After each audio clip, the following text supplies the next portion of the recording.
All right, folks, fire up those coffee makers. We're about to probe a deep dive into a paper that's making some serious noise in the AI world. Sounds delicious. Well, this paper is called VideoAuteur, towards long narrative video generation. And it's taken on a pretty interesting challenge, teaching AI to make cooking videos that actually tell a whole story, like a full recipe. Yeah, that's a really clever approach. You using cooking videos to explore how AI can handle a narrative. Right, because recipes naturally have that beginning, middle, and end. Exactly. Each step kind of builds on the one before it. Yeah. Okay, but before we get too hungry, why is it so hard for AI to create, like, longer videos that tell a story? I mean, we've seen some pretty incredible AI-generated clips out there, right? Oh, for sure. The visuals are often stunning. Yeah. But the thing is, current AI models are really good at creating those short, impressive snippets. But stringing them together into a story, that's a whole different ballgame. So it's not just about the individual clips. It's about understanding how they all fit together to actually tell a story. Exactly. Like imagine trying to make a movie, but you're just randomly putting together beautiful landscape shots. You might have amazing visuals, but there's no plot, no real story. Gotcha. No plot, no movie. So that's where VideoAuteur comes in. That's right. This paper by Junfei Xiao and this team from Johns Hopkins University and ByteDance introduces this really novel approach to making longer, more coherent videos. And they specifically focused on, cooking as their domain. Interesting. So how did they crack this narrative code? Did they just throw a ton of cooking videos into some giant AI blender and hope for the best? Not quite. They took a much more structured approach. First, they created this huge new data set called CookGen. It has over 200,000 cooking video clips, and each clip is about 9.5 seconds long on average. Wow. 200,000 clips. That's a lot of kitchen action for an AI to learn from. Right. But even with all that data, how do you teach an AI to understand the flow of a recipe, that narrative? Right. So that's where their two-part system comes in. They call it VideoAuteur, and it has two main components, a narrative director and a video generator. The narrative director is kind of like the brain of the whole operation, the one who figures out the story. Okay, the narrative director's calling the shots. How does that actually work? Well, imagine this. You give the narrative director a text prompt, something like how to make a tuna sandwich. And then it takes that prompt and generates a sequence of keyframes, kind of like a visual storyboard, along with captions that describe each step. Oh, I see. So those keyframes are like snapshots capturing the important moments in each step, almost like a comic book version of making a sandwich. Yeah, exactly. And they actually tried two different approaches with the narrative director. One tightly weaves together text and visuals in each step, while the other really just focuses on the text. Oh, interesting. Like two different directing styles. Which one worked better? Well, their research showed that the more interwoven approach, the one that kind of mixes the text and visuals, it actually did a much better job at capturing the narrative flow. Yeah, that makes sense. You need that visual element to really grasp what's going on in a recipe. Absolutely. They also found that using these things called CLIP embeddings, they're like visual representations linked to language understanding. Those worked way better than just focusing on the visual details alone. CLIP embeddings. Okay, now you got me curious. Could you break those down a bit? How do they help the AI actually understand what it's seeing? Sure. Think of CLIP embeddings as a translator for the AI. It helps connect the words that describe an action, like chopping, with the actual visuals of chopping in the video. So instead of just seeing a knife, the AI understands the concept of chopping using both the word and what it sees. That's really cool. So the narrative director comes up with this detailed plan with keyframes and captions and everything, but who actually makes the video? Right. So that's where the second part of the system kicks in, the video generator. It takes those keyframes and captions from the narrative director, and it actually creates the video clips guided by that information. So it's like the film crew taking the director's vision and bringing it to life. Exactly. But here's the really clever part. They actually designed this video generator to be super robust, meaning it can handle any little errors that the narrative director might make and still produce a smooth, high-quality video. That's smart. Like having a skilled editor that can smooth out any rough edges.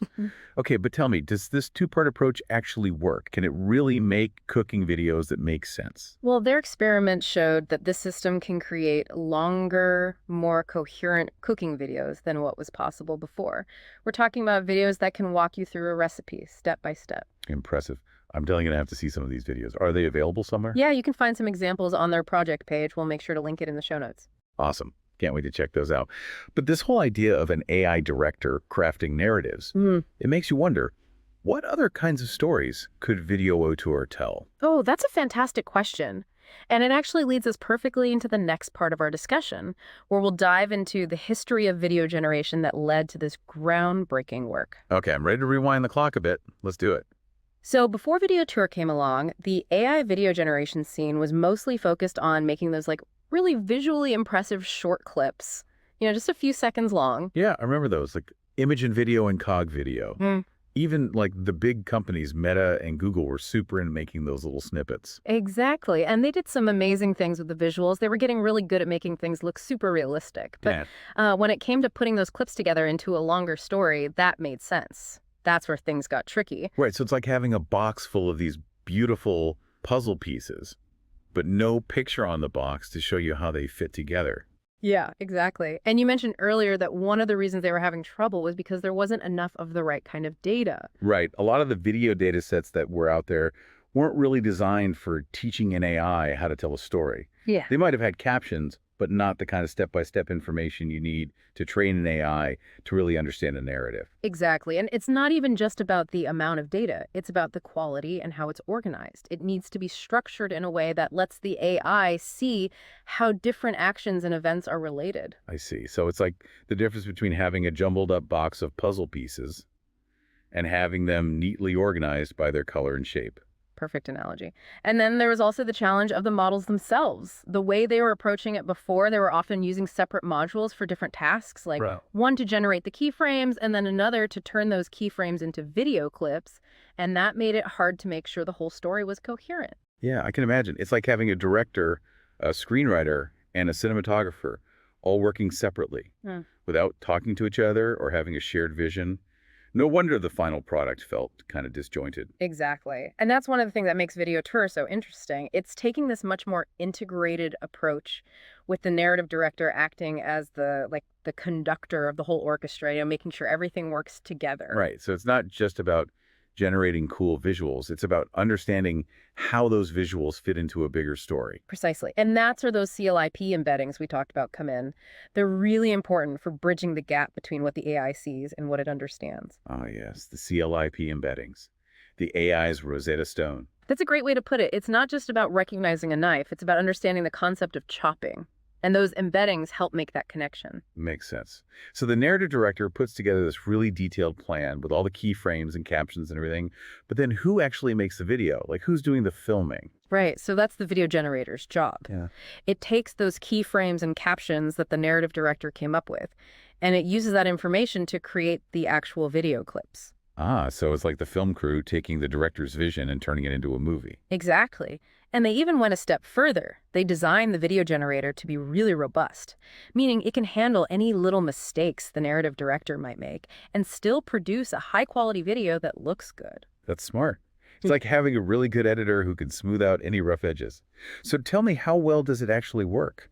Can it really make cooking videos that are easy to follow? Yeah. Their experiments showed that this system is actually able to create longer and more coherent cook-up videos than what was possible before. We're talking about videos that can actually walk you through a recipe step by step. Wow, that's really impressive.